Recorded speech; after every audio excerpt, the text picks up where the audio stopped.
DonJay, I want to see if you know where I got this quote. And I actually have two quotes for you. The first one is, and we'll kind of talk about it a little bit. There's freedom when we reframe and rewire. Who do you think said that? Yeah, so that sounds like a social media post of mine. Yes. That's something that you do. I love. Your LinkedIn has these great pictures of you because I know the algorithm likes that. But then you always have this little clip with a quote that feeds in to the post.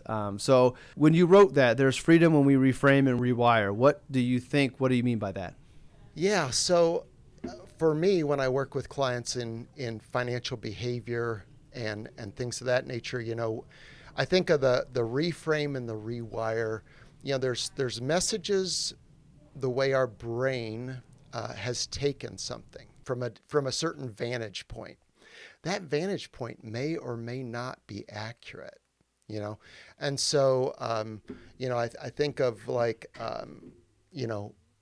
somebody cuts you off in traffic, Justin, and you think that jerk did that on purpose, but maybe he just didn't see you, so what's the least creepiest explanation in that?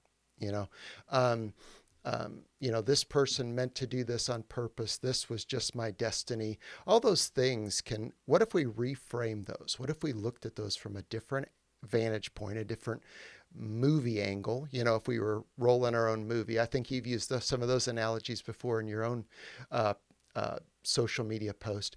And then what if we rewired based on that reframe? What if we trained our brain that the way we were looking at it before might have not been accurate, might have not even been true. And what if we can rewire our brain to think a different way? And that's how I work with clients in money behaviors. And it's total freedom. It shows you that your ability to think, to reason, to reprogram yourself is literally unlimited. There was something you talked about, like the way we saw it isn't always true. And so it's from our vantage point, but even I remember hearing somebody say that our memories are lies oftentimes. Sure. What we remember from the past is most likely not how it really happened. It's how we saw it in the moment, but then also how we remembered this moment from a long time ago. So even the memories that we have that we're so sure are real may not even be truths. And those are things that we kind of can use to hold us back or keep us from going. So I want to stay on this quote before we move on to the next one, the rewiring part. I can't hear about rewiring our brains without thinking about Joe Dispenza. So I'm curious if you're a Joe Dispenza fan and if your rewiring kind of aligns with what he talks about, or is that not anything that you spend much time reading about? Boy, I've not spent much time reading about that, to be honest with you. I've heard the name. Maybe I've read some of his little excerpts and not known it. But no, I'm not. You'll have to bring me up to speed on that, to be honest. I mean, it's not so different from what you're talking about. He takes the rewiring even beyond just kind of like the psychological aspect of it to the point where through rewiring, it's so hard for me to say, through rewiring, we can heal ourselves. So real quick, his story is, I think he was a chiropractor at the time, but he's a neuroscientist now, but he was doing a triathlon, gets hit on his bike, breaks his back, major break. He's told by all the doctors out in LA, you got to go do this spinal surgery, the fusion. And he said no. And this story is going to sound crazy, but it's verified. The evidence is there. He healed himself through meditation and visualization. And so through this process, he was able to rewire his brain into believing what was better, and his body healed. So I think I used this in one of my talks a couple of years ago, but I think it was within 6 weeks of the accident, of breaking his back, he was walking. I think 9 weeks he was jogging and running again. And within 12 weeks, he was back doing triathlons. So what he teaches people is how to, if there's changes we want to make or things we need to heal, that we can rewire our brains. And in the rewiring of our brains, it actually ends up changing some of our genetics. And it sounds crazy, but he'll have these big events where they'll have hundreds of people, and they're 5 days. And they're pretty much days filled with meditation and visualization. And people will come there with Parkinson's, or they'll come there with cancer, and then they'll end up leaving, maybe not in that moment cured, but then shortly after, the signs, the illnesses they came down with are no longer there.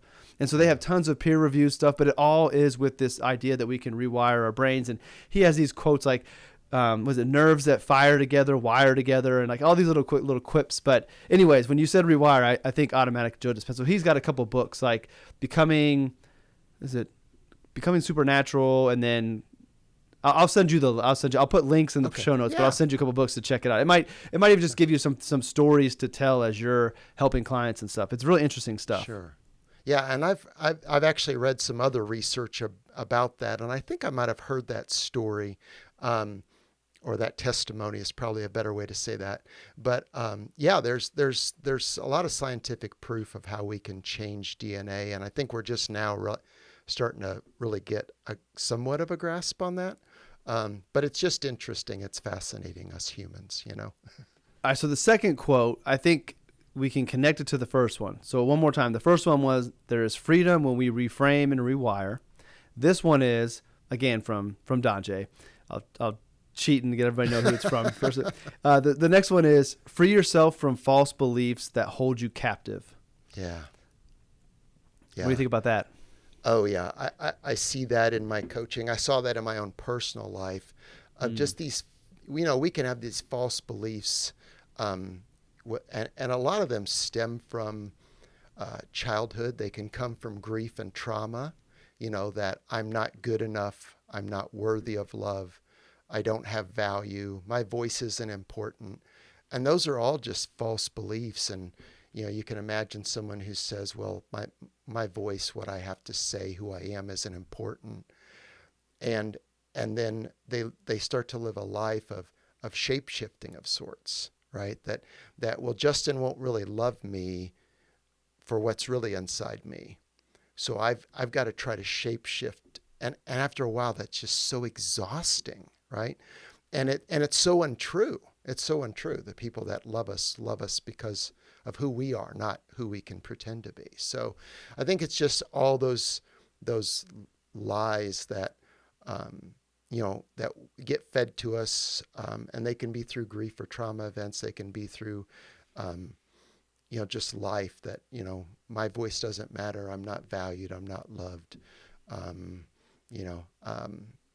can't live in community. All those type of things.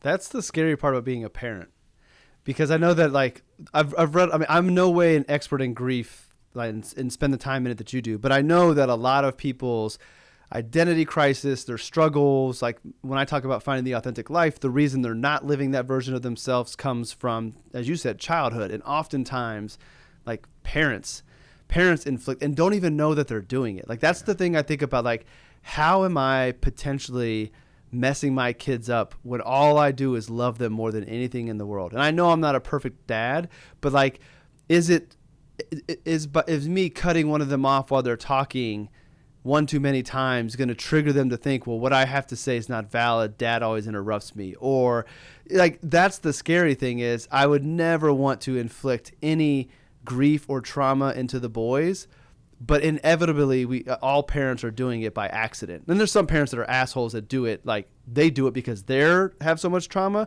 but I don't have that trauma and I don't want to give that to my boys. So that's the thing, is what false beliefs am I helping the boys develop that I wish they wouldn't? And I'll never know. Well, not till later, at least. And you point out, wow, we could spend a lot of time on that, right? Let's stay here for a while then. I think us as parents is like giving ourselves grace. Like there is, I know with clients I work with, I say, where is the novel? Where's the book of encyclopedias that tell me how to be a perfect parent, that I can read, memorize, and apply perfectly before my child is born? Like, if you can find those, all the more power to you, but they don't exist, right? And so we've got to be able to give ourselves grace as parents. There is no perfect parent. We've got to be able to not sit in that regret. Regret's something we can learn from, but we shouldn't live in, And so I think those are all important things as parents. But there's so many things. I think sometimes as parents, we think we are the only influence in our child's life. And no, it's not even close, And so we've got to realize there's a lot of other voices and experiences that have been impacting them. And so, like you mentioned, we may say something and it's creating a false narrative in their life, and we had no idea because of all the other narratives that's feeding into them. So it's just part of being human since the world began and since the human race began, and it'll be here long after you and I are gone. And so I think that's where love, compassion, grace, empathy, all those things, if we can just master those as parents, it's not that our children won't ever have any wounds. And it's not that we might inflict some of those inadvertently. But if we're displaying enough grace, love, empathy, compassion to our child, as they heal from that wound, they're going to go, that was a moment, that wasn't my dad. That wasn't who my dad was. That's not who my mom was. And I think that's really the important thing we need to remember as parents, is not that we're going to get it all perfect. I hope that by having an awareness, like now that I know how things can be received, I hope that having awareness helps me minimize the inflictions that I might do, because I'm aware of, okay, this, but like the one I know that I need to work on the most is I raise my voice way more than I ever thought I would. Like I didn't grow up in a house where my parents yelled very often. I'd like to think it's because I was a perfect kid, but I don't necessarily know that that's it. But I don't know where this raising of my voice came. And I think what I've realized is that when the boys, like the thing that will trigger me is if they like disrespect mom. If they talk back to her, they raise their voice at her, like that's an immediate, like I'm on a 10 on being mad. So that, like I'm coming at them quickly. But what I think I've realized is that, again, so much of the things we do in life are reflections of ourselves. So I think what I've learned and what I'm trying to help process to minimize the yelling is that I'm not actually yelling at them because they disrespected mom or they didn't pick up their room. And at the end of the day, I have great boys.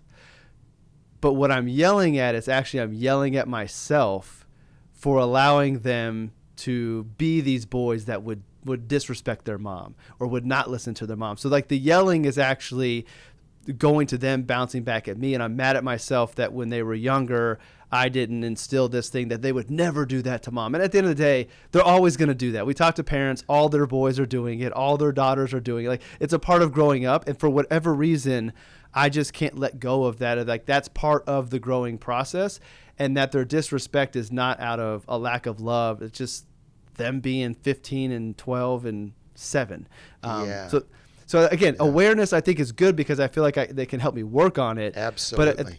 But my fear is I don't want that yelling to cause long-term trauma, or I don't want them to think that's the way that dads react to their kids and then them yell. Because I don't think I yelled at Roman until maybe he was 8 or 9.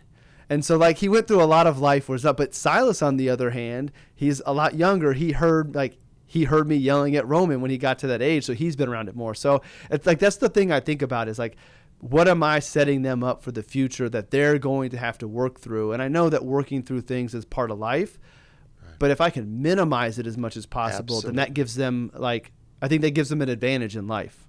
Yeah. I think you're exactly right. I don't think it's, well, let's just like heap a ton of grace on us so we can do whatever we want. Right. It's not that. But it's not all grace, and it's not all beat up because we're not perfect. And like you mentioned, it's finding that balance in between, that awareness. And you hit on a key point, Justin, with the difference of your two children, because I have some clients I'll work with, and they'll say, well, I've got a lot of anxiety around money, but my other sister doesn't. Like, why is that? And I'm like, yeah, you guys were born at 2 different time periods, and so your younger child is experiencing a dad just from a different age and a different level and all those things. And I saw it in my daughters, the great financial recession. I was a financial advisor, and my one daughter was 11 and the other daughter was 6. Well, it just impacted them different of when dad would come home and say, hey, here's what's going on in the world, And so, so it's just being mindful of there's so many other influences on us, and we've all got to go through and at some point in time, like, deal with our junk. We just do. Mm-hmm. One final thought on the parenting, then we'll move on. Just because Yeah. it popped in my mind, I think maybe somebody listening, this might be some perspective for them to remind themselves. I said I raised my voice more than I ever thought I would.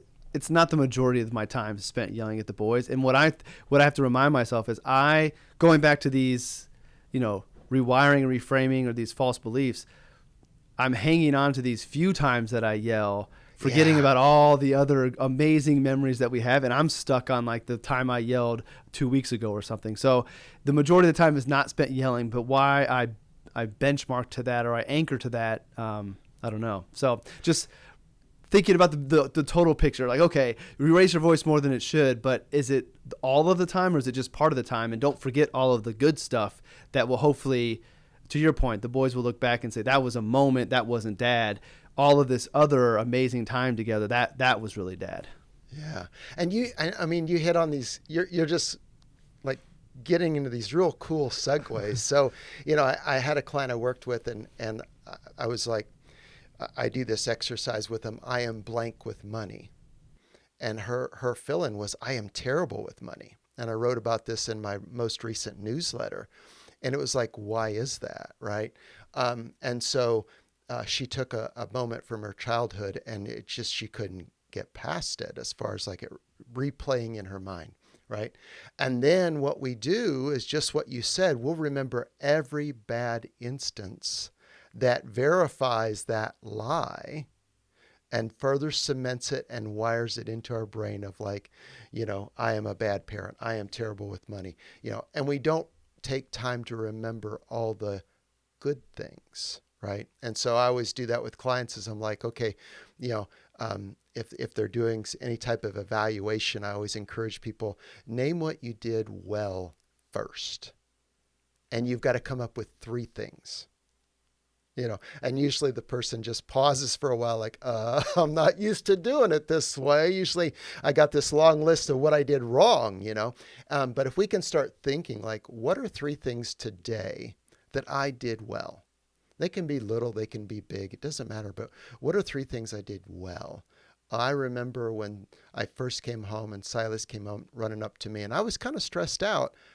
I took a breath and I hugged him. That's done well, right? And then rather than at the end of our day, 3 things we did well, 1 thing we can improve upon starting tomorrow. Notice I said 1, not 50. And I think if we would just approach life that way, it would weave a lot better into our gratitude routines that we do, all these things. So, yeah. We're going to dive into a little bit more of the behavioral stuff here in a little bit, but I want to get to how you got to being, how you got to focusing on behavioral. You mentioned you were a financial advisor before. So how did you get to the point of leaving the financial advisor space, knowing that you still touch on money, but more to this side of the behavioral, specifically helping people with grief and money? So how'd you make that transition and what's that story look like? Yeah. So I started down the behavioral path in 1998. So you're an OG then. You're an OG in this space. But that was before the term financial psychology even existed. Mm-hmm. And so I started as a financial advisor in 95. So I'm pre-internet in the financial advisor space. And so back then, financial advising has really developed over the decades. But back then it was mainly product based. You talked offering stocks and bonds and things like that, and you got, but it was mainly product focused.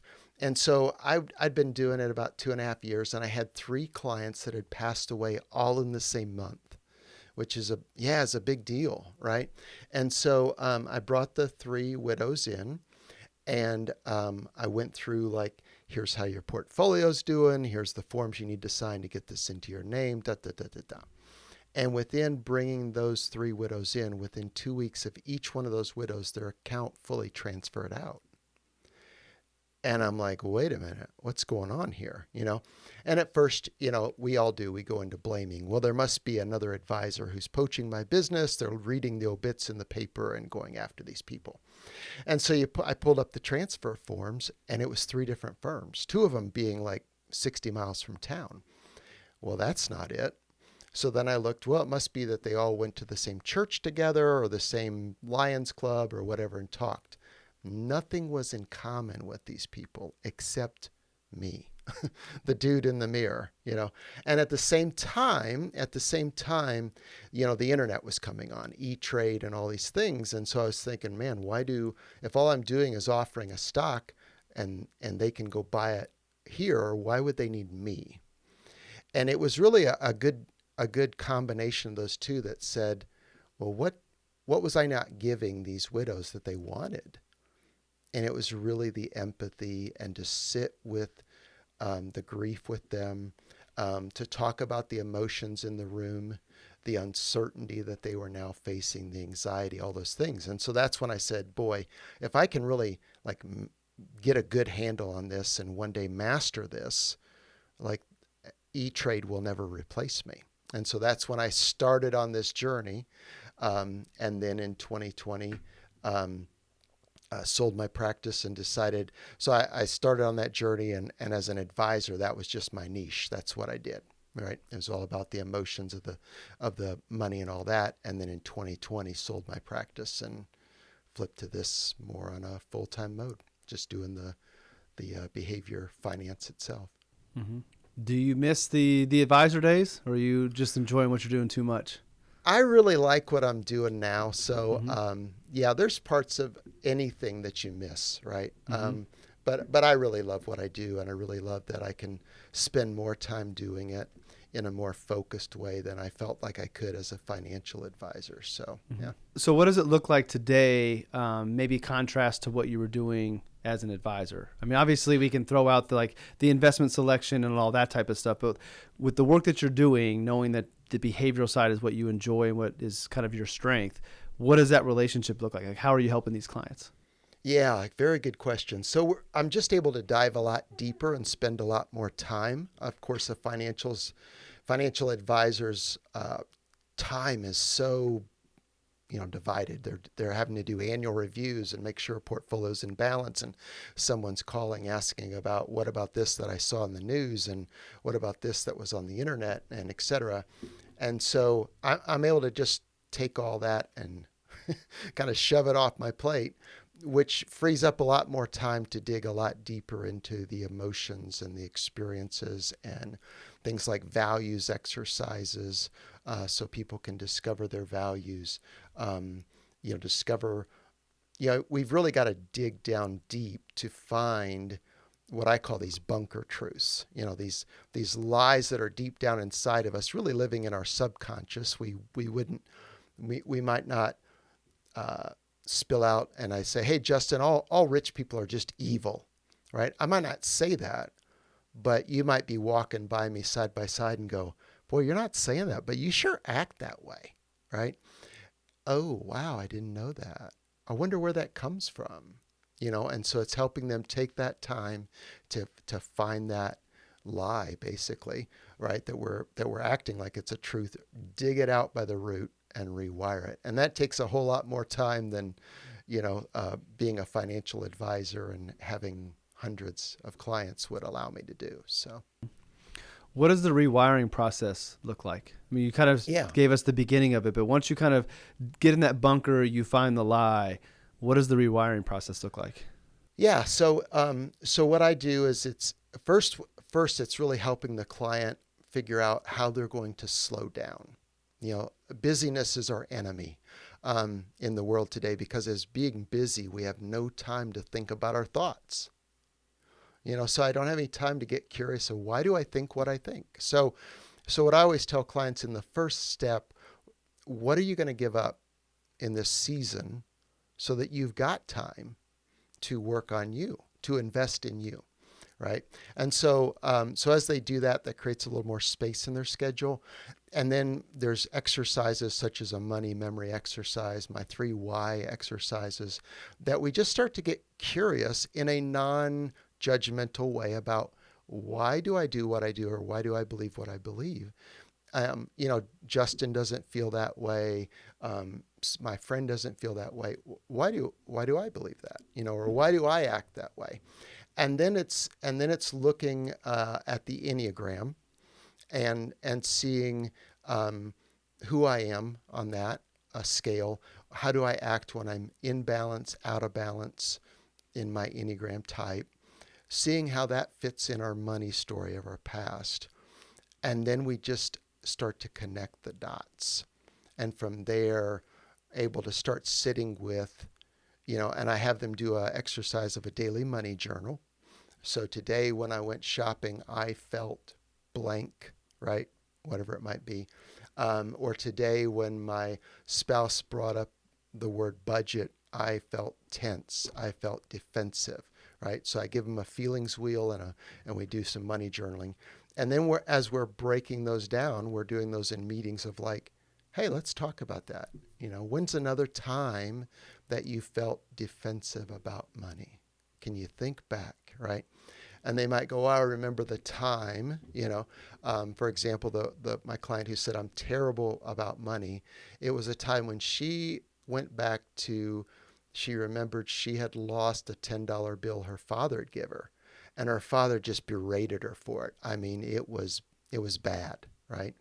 And along with that, it was a little bit of misogyny in that she was a female. And so sometimes we raise females to think, well, careers, if you don't really have a successful career, well, that's kind of how you were made, or, those type of things. Women aren't made to do money, which is totally not true. But that's how she was kind of raised. In addition to that, along with the son saying, you can do anything you want to do. And so, so it's figuring that out. And then after we figured out, whoa, there's the root. Well, what's the truth, right? And so then it's starting, like in her example, starting to do the journaling of like, when did I have money success today? What are 3 good things from today that further show, wait a minute, I'm not terrible with money? And then reaching out a little further, like, hey, maybe I can do a budget. And what was so cool about her was we celebrated, she, from there, it was like, well, what is your dream? Well, I would really like to take this international trip to Africa and be over there for like 3 weeks and go to multiple countries and all these things. And I said, well, what's holding you back? Well, there's currency exchange and there's, looking at the contract with the travel agent and all that. And so it's like, well, what if you could do that? Like, would that, and so she did that and walked away like, I'm not terrible with money. What was I thinking? So it's just those type of things and those type of exercises, and exercises that help us work within our Enneagram of what do we need to embrace. So in Enneagram 9 is what we call a peacemaker. And a peacemaker is a great person to be.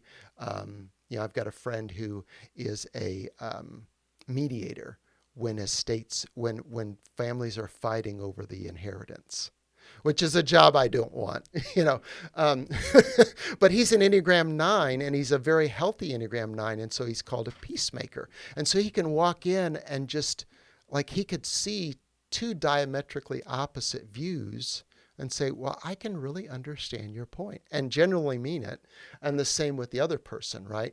But when peacemakers are out of balance, they go from that superpower to then becoming people pleasing, which is what I was talking about earlier. It's like, who does Justin want me to be?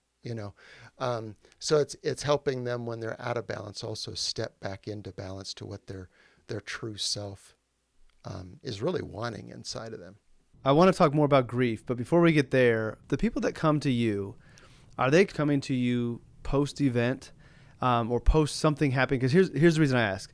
The work that I do in the life planning realm is not exactly the same as yours, but it is very similar as far as what we're trying to get to, getting deeper, having people be vulnerable, know what they want, and be truthful. What I've found is not everybody is ready to go to those depths. And maybe it's because I'm a financial advisor first. And maybe it's there's that title prevents them from coming in, being able to go. But some people are. So I'm curious if you have to do a lot of work to get the people coming to you to be ready to open up, or are they coming to you because they're ready to open up and they're ready to dive deep? if that makes sense. Yes. It's a great question. Yeah. So when people come to me, they're already realizing like, hey, I tried no, stop, don't, and it didn't work. Mm-hmm. So typically if a client comes to me having credit card issues, it's usually the third go around. So that they might have said, oh, I got in, so I'll say, well, has this happened before? Well, yeah, I had credit card debt of $5,000 and I knuckled down and I paid it off and told myself I'm done. And then something else came up and now I'm up to credit card debt of $20,000. And I said, I'm doing it. I'm paying it off. Never, ever again. Right.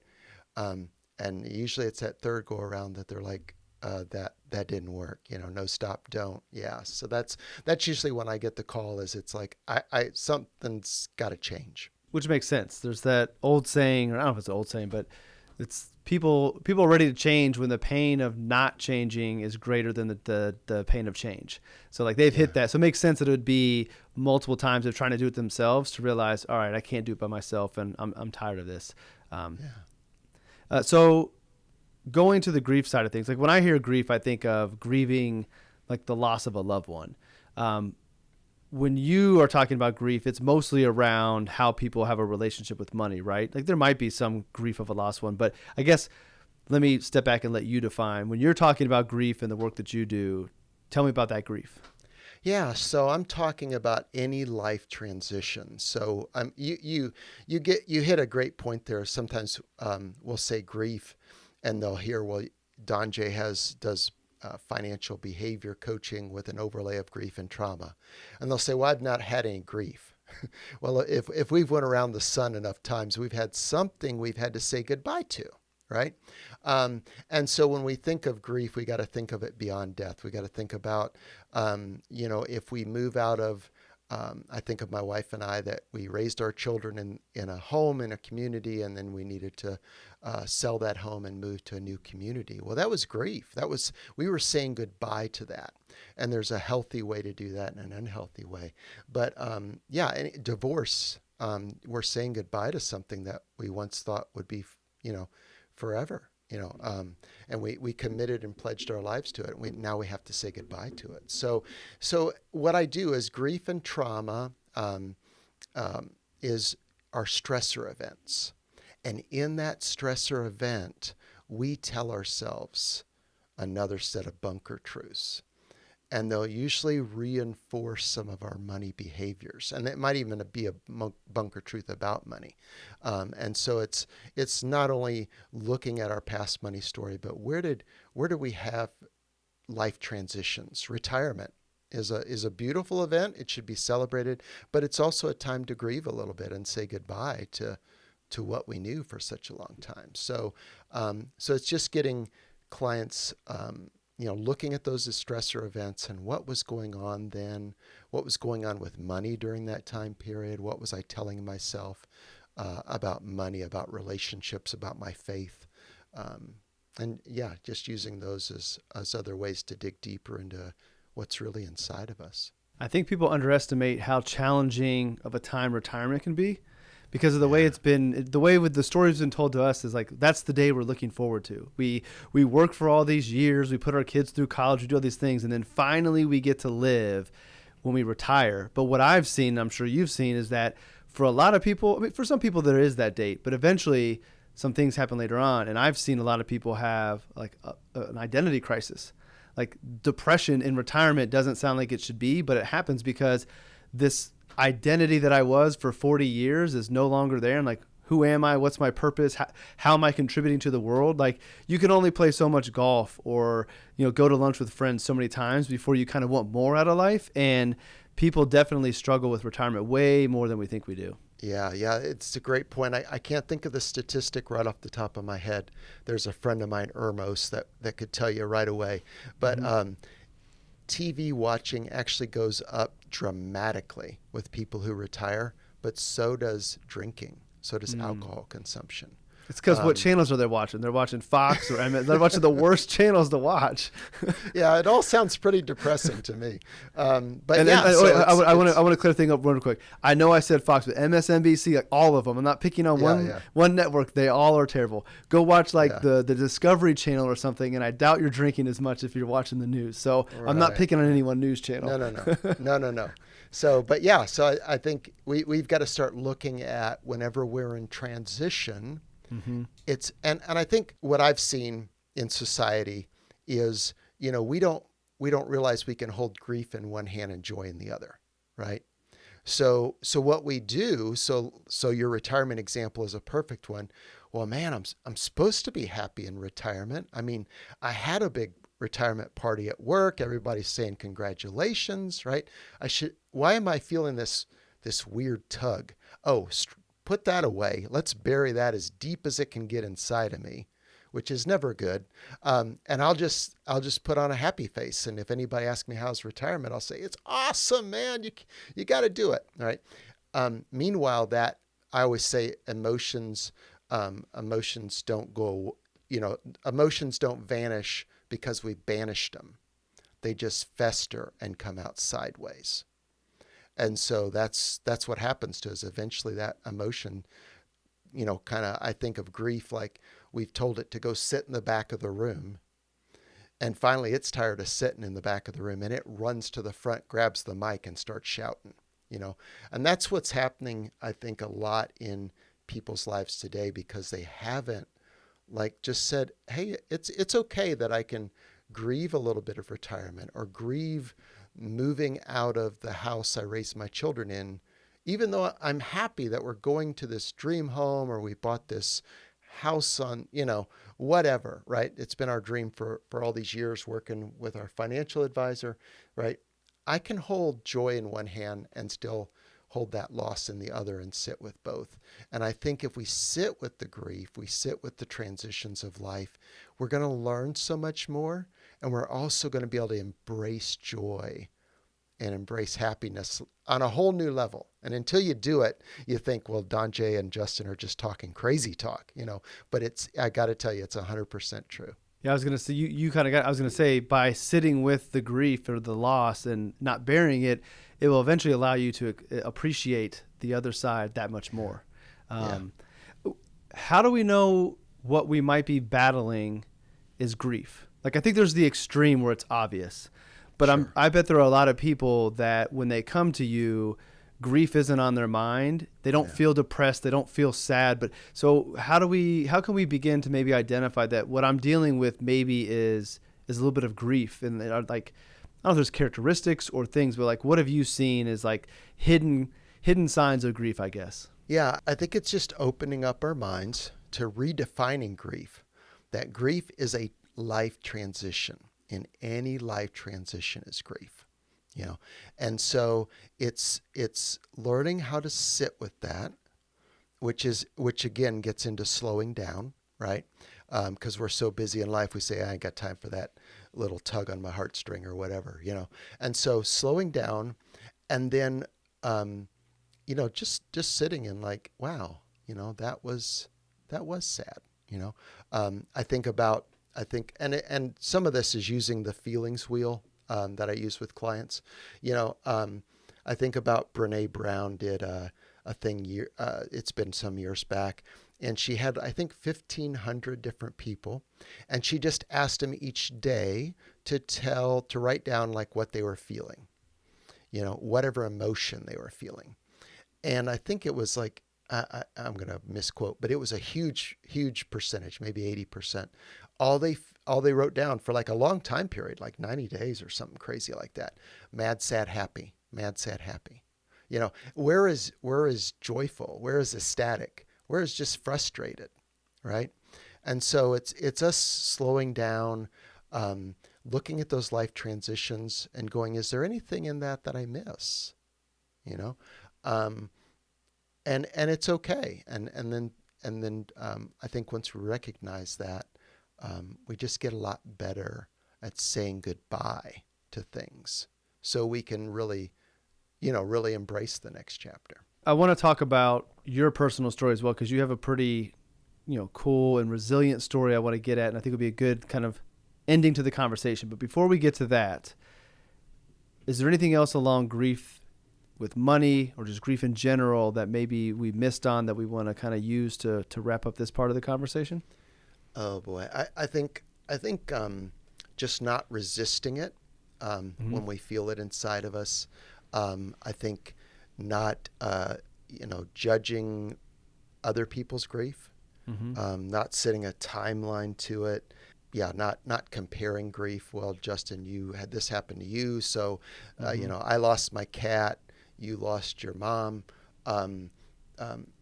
It depends what that cat meant to me, So I think it's just getting just a lot more open mind to what grief is, and not judging it, not comparing it, not minimalizing it, just letting it flow. Sounds good. All right. Well, then, if it's all right with you, would you share kind of the health scare that you had and the victory that you had? And then I'm also curious if there's anything of like grief through that period that maybe inspires or leads you to do the work that you're doing now. Because I feel like a lot of times our experiences shape who we are in the future. So you had this event, now here's future DonJay of that person. Did any of that experience shape kind of the direction that you went? So in December of all the years just run together. In December of 2021, I was diagnosed with stage 4 lung cancer. And so I had 20 tumors in my lungs, and I had a tumor that was wrapped around my heart. And so that was a grief event. We went to the doctor, my wife and I, and we did all the research to pick the very best doctor we could. And so I remember going to that doctor, and when they tell you stage 4, when they assign a stage to it, it's like a whole nother kick in the gut. And I remember her turning to my wife, and my wife was, you could see the tears were wanting to come out.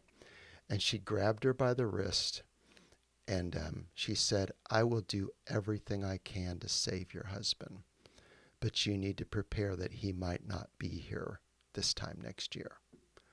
And so that was tough on both of us. I mean, wow, and so that was a grief event for me. Obviously a grief event for her too, a grief event for my 2 daughters, for family, for friends. But there were so many great things that came out of that.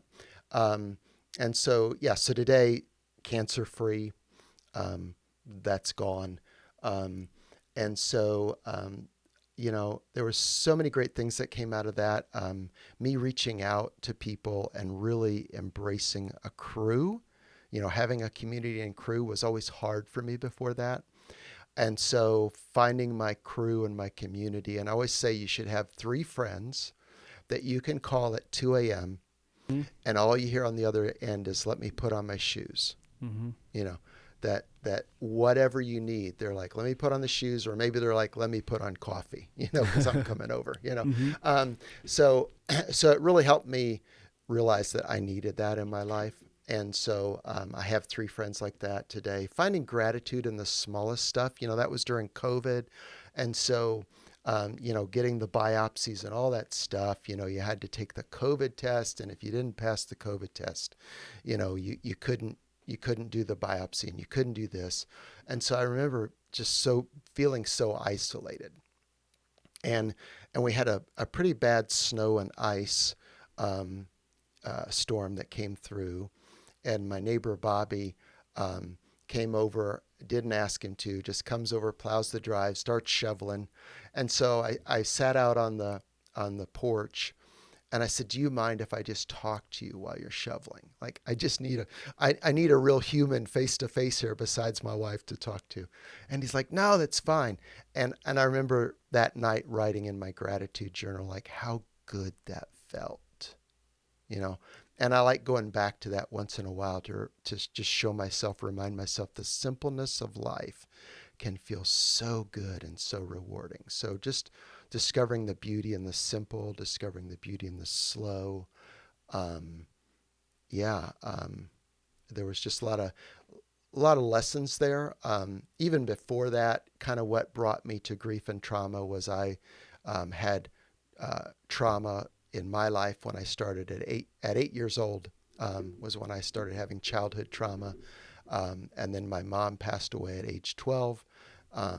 And so trauma and uncertainty and what was going to fall apart in my world was a daily drip of life from age 8 to age 26. And so really, and of course, back then when I went through all that, they didn't have things, there was no such thing as an ACE score, you know? And so it wasn't until years later that I really dealt with that, you know, and saw how that was coming up in my life in you know, just unhealthy behaviors and unhealthy beliefs. And I think that's the thing that really drives me for my clients, and I can really sit with them in a way like, yeah, I can't understand exactly what you're going through, but I get that it's tough and it's confusing and it sometimes feels crazy. So I'd be remiss if I didn't ask, how did you, I think I know part of it, you may have already touched on it, but how did you maintain a positive outlook throughout the diagnosis? And I'm sure there were days where it sucked and you felt bad and you were negative, but I can't believe that you beat that diagnosis without maintaining positivity and optimism and belief that you were going to beat it. So yeah. How did you do that? Oh, wow. So that's, so I had some great friends that walked with me. And so, I decided I would get really organized. Mm-hmm. And, so my community, I started assigning people jobs. And so I had a person, I had two of my neighbors that were, Kalisa, which is my wife's name, Kalisa can't lift me out of the chair team. And so that was their job, was like when Kalisa called and said, I can't lift DonJay out of the chair. They knew like that's what they signed up for, you know, and I would tell them, you know, I'd call them and say, hey, I've got cancer. Here's what's going on. And after we got past the crying part of it and the tough part of it, I said, this is how I need you to support me, you know? And then I have a friend that's a professional comedian and another friend that's a professional magician. And so so they were on the Make DonJay Laugh team. And so I said, when we call, like when I call you and it rings, like you're not to ask, how are you, or any of that crud. You are to break out in your routine, you know, because I'm calling you for a laugh, and then we'll talk about the tough stuff. And so it was just really understanding that side of me of what, like really looking at myself and going, what will I need? And then not being afraid to ask for it. And then having the gratitude of like, wow, you know, like I can call these people and they're just like, you know, breaks into his comedy routine like that, you know? And so that was good. For me, I got advice from another cancer survivor, and he said, give your cancer a name. 'Cause it feels kind of, for me, and I'm sure it does for others, it feels creepy that you've got this thing that's living inside of you and it's growing and it's, you know, it's living and it's growing and it's going to kill you, you know? And so he said, pick a name of somebody you don't know anybody with that name, you know. So I wouldn't want to name my cancer Justin, right? And so I named my cancer Wilbur, Mm-hmm. and so we would always refer to it, my cancer, as Wilbur, and that just kind of helped take the stigma away from it a little bit. Mm-hmm. So that was good. And then I had a prayer team, and I think it's just really, for me, I'm a man of faith, and so it was really seeing, where is God showing up today? And so one of the most amazing stories, and I'm a big music person, so I listen to Battle Belongs a lot with Phil Wickham, and that really helped me, some spiritual music. But I met this lady, PJ, and she was in her 80s, and I met her 6 months before my cancer. And we were just randomly talking, and she said, you know, DonJay, I wake up at like 3:20 every morning, and I can never go back to sleep. So what I do is instead I just like get out my list of people I pray for and I pray for them. And I remember at that time going, okay, that's nice. At 3:20, I'd be thinking like, how do I get back to sleep? Like, let me watch a little quick sitcom to bore myself or something, you know. But I thought, okay, yeah, whatever, PJ, you know. And then I got cancer. And of course, then I was like, well, PJ's got to be on my prayer team, right? And here's what's so wild, Justin. So people would ask me like, hey, when you get ready to fall asleep at night, does it get like, do you get really anxious and scary? And I'm like, no, when I get ready to fall asleep, it's like lights out. I'm just out. But what was wild is I would wake up during my cancer journey at 3:20 on the nose. On the nose. I believe it. I mean, I believe it. It wasn't 3:19. It wasn't 3:25. It's 3:20. And I'd feel this anxiety well up. And then I'd go, wait a minute.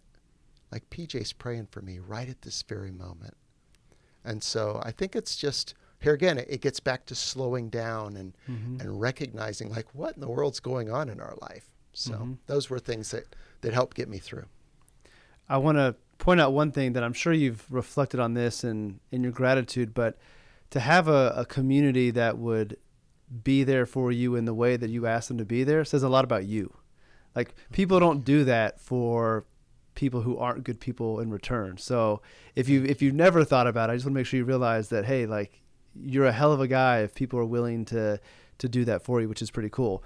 And so the other thing I want to do, I Googled it real quick because I remember hearing this before. I know there's in the spiritual and spirituality, the 3 o'clock hour is, I remember hearing it's a special time. So I just Googled it, and like the 3 o'clock hour, some people call it the witching hour, but it's the hour of the gods, but it symbolizes a thinner veil between the spiritual and the physical world.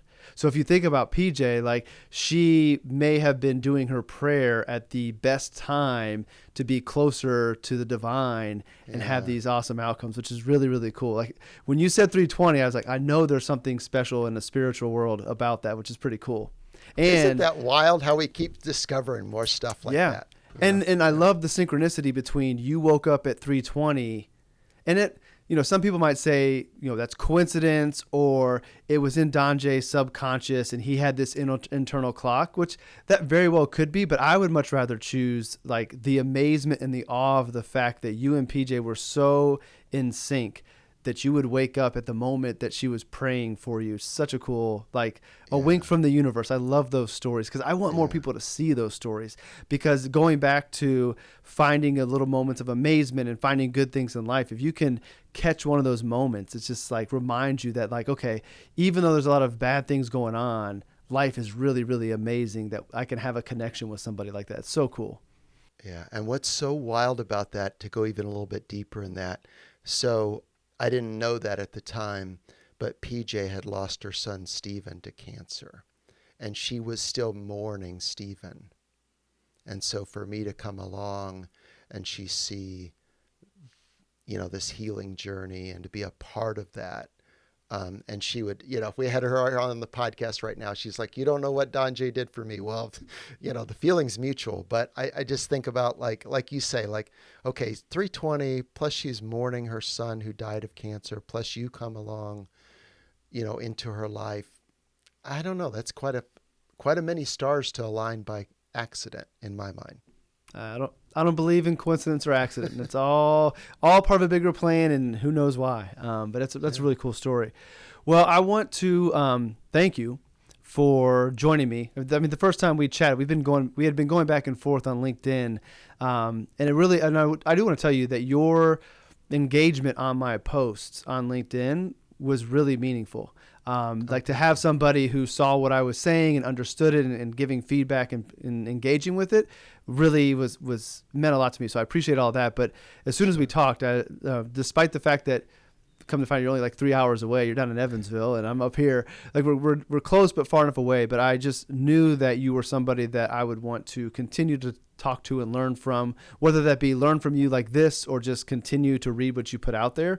So just want to thank you for taking the time. It's a Friday afternoon, so I don't know if it's beautiful down there, but like we've had crummy weather up here and now it's beautiful. So you gave up a beautiful afternoon to come talk to me, and I just want to say thank you, and also just thank you for all of the work that you're doing, because you're one by one with your clients helping people live better lives and make the world a better place. So just want to thank you. Oh yeah, and it's you're such a joy, Justin. I mean, the light that you bring, that I see through LinkedIn, and this isn't the first time we've Zoomed. So I just encourage you to keep being the beautiful person that you are, because I enjoy it. Thank you. I appreciate it. Well, where can I direct everybody to so they can find you? I'll link it in the show notes to wherever you want me to send them.